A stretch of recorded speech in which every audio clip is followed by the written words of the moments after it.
Salut, je m'appelle Maxence et je suis français, donc je vais parler rapidement de la transition en France. En France, on a le choix entre deux types de parcours, le parcours privé et le parcours public, entre guillemets, officiel, c'est-à-dire un parcours hospitalier.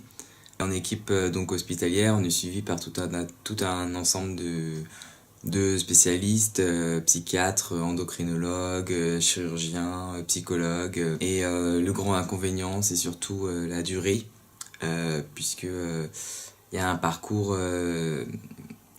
psy qui je crois, est 1 an, 2 ans minimum, voire plus. Et ainsi de suite, voilà, il faut passer des étapes, être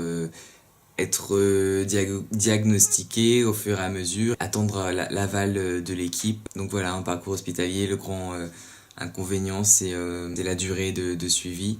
Maintenant, ça peut être un avantage si on n'est pas sûr de soi, si on est jeune, très jeune, et qu'on veut du temps.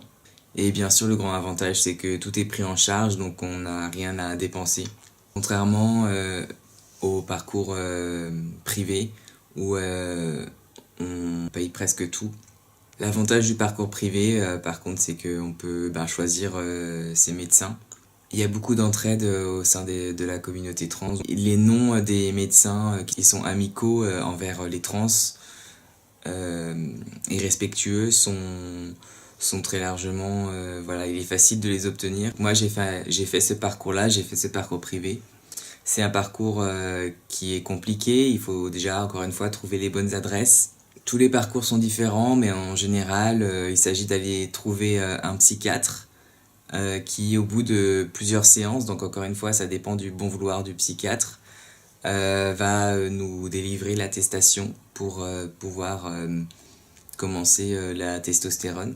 Avec cette attestation, il va falloir aller chez un endocrinologue qui va justement nous donner ces hormones. Par contre, il y a toute une espèce de flou qui entoure l'aspect juridique et l'aspect financier de la transition. Il y a une certaine prise en charge modérée qui peut être faite pour les parcours privés, mais elle est très moindre. La sécurité sociale accepte donc plus ou moins et arbitrairement de rembourser ou pas les parcours. Vraiment, en France, le gros problème, c'est un problème de médiatisation, puisqu'il n'y en a aucune, il n'y a aucune médiatisation, et donc il n'y a aucune représentation de la transidentité. En France, on milite surtout pour la dépsychiatrisation des trans, c'est-à-dire qu'on n'est pas allé voir un psychiatre pour avoir une attestation pour commencer les hormones, et d'autre part, d'arrêter la stérilisation des trans.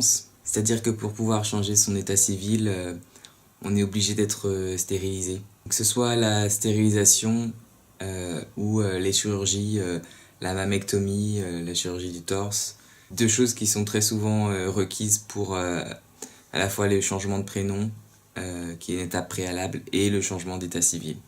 Il y a quelques cas isolés de personnes qui ont réussi à établir un changement d'état civil sans stérilisation forcée. Donc ça progresse peut-être un tout petit peu, mais on a vraiment l'impression quand même que ça stagne.